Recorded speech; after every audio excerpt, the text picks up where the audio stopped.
So board 11 and our dealer is South, and they're sitting here with this fistful of hearts. I find with a hand like this, it's actually quicker to count the number of cards that you've got in the other suits to then deduce how many hearts you have. So that's how I got to finding out we had 8 hearts. So my plan with this one, I'm going to open 1 heart and then I'm going to jump to 4 hearts to show a hand that was too strong to make a preempt, but that I do have a preemptive hand shape.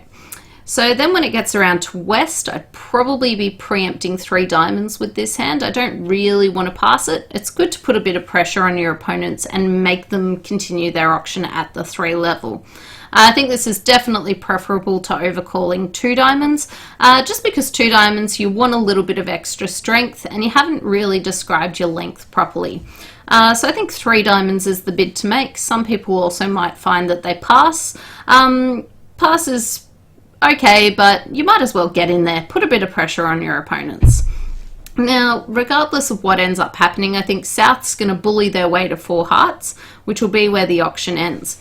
Now, I'll just pass through this and put us in 4 hearts, and I want to have, we'll put it in 1 heart. I just want to mainly have a look at the defense on this one, because it is a little bit interesting.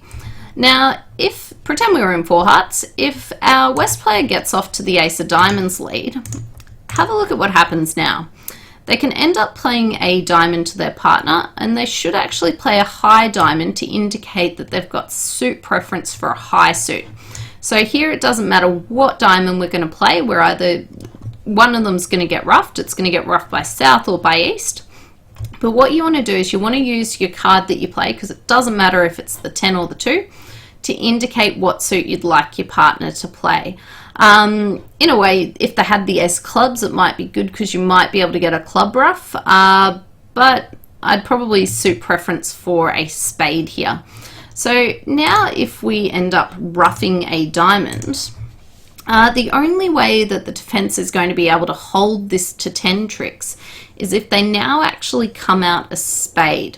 So the reason for this is that if they, say for instance, came out a club, what'll happen is that South can actually draw the trumps now, and then they can cross over to the Ace of Spades to then pitch their remaining club on the King of Diamonds.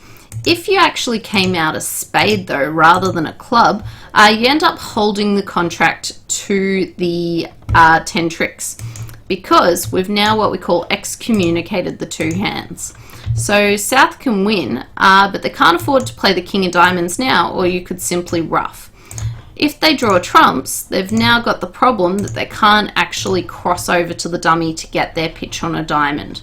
So best defense, you can hold it to 10 tricks, but you might find that your opponents end up getting to make 11.